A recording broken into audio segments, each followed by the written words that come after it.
সকলোকে নমস্কাৰ বুলি কৈ আজিও লৈ আহিছোঁ আপোনালোকৰ মন ভাল লাগি যোৱা লগতে এনজয় কৰিব পৰা এটা ব্লগ। গোল গোলকৈ কটা কুন্দুলি, এইফালে সৰু সৰু আলু আৰু কুন্দুলি ফলা। মোৰ মৰম লগা লগতে কোলা বগা, মানে কেৰাহীটোৰ নাম হৈছে কোলা বগা। পাতি ল'লোঁ, বাকী আটাইখিনি যোগাৰ হৈয়ে গ'ল। আজি আমাৰ বাপেক আৰু জীয়েকৰ সোৱাদ অনুসৰি বনাবলৈ লৈছোঁ। তেলখিনি জোখমতে দি দিলোঁ। এয়া লগে লগে আপোনালোকক দেখুৱাই আছোঁ সৰু সৰুকৈ কাটি লোৱা পিঁয়াজ আৰু জলকীয়া নহৰু একেলগে যোগ কৰি দিলোঁ। মানে সৰু সৰু গুটি আলু, মানে অসমীয়া আলু আছিলে 1 কিলো, এয়া যোগ কৰি দিলোঁ।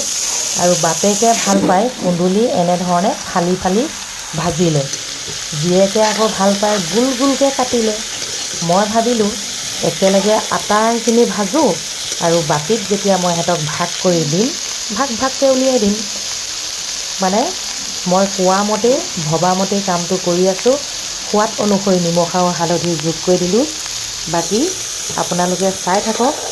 আজি বহুত কিবা কিবি বনাবলৈ লৈছোঁ, মানে কি বনাবলৈ লৈছোঁ আৰু ক'বলৈ ভাষা নাই। এইয়া চাওক, গোল গোলকৈ কটা কুন্দুলিও যোগ কৰি দিলোঁ। এইটো জীয়েকৰ পচন্দ, বাপেকৰ পচন্দ ফালি ফালি বনোৱা, জীয়েকৰ পচন্দ গোল গোলকৈ বনোৱা।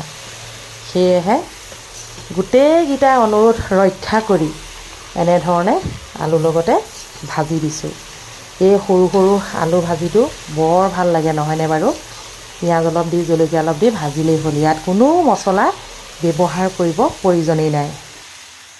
শেষত অকণমান দিছোঁ ফালি ফালি জলকীয়া, লগতে এয়া পিঁয়াজ শেষত দিছোঁ, মানে একেবাৰে শেষত অকণমান সময়তে 2-3 মিনিট অকণমান এনেকৈ লৰফৰ কৰি ভাজি দিয়া।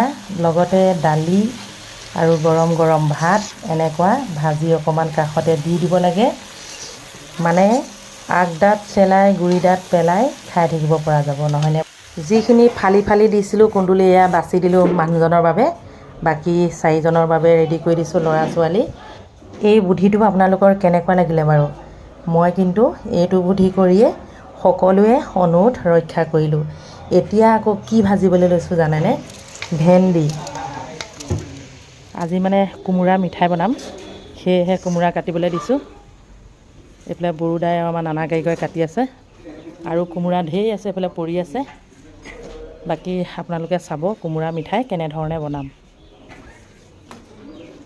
এইফালে আকৌ কুন্দুলি আচাৰ মানে অৰ্ডাৰ পাইছোঁ, সেইবাবে পকা কেঁচা কুন্দুলি কাটি আছোঁ। এইফালে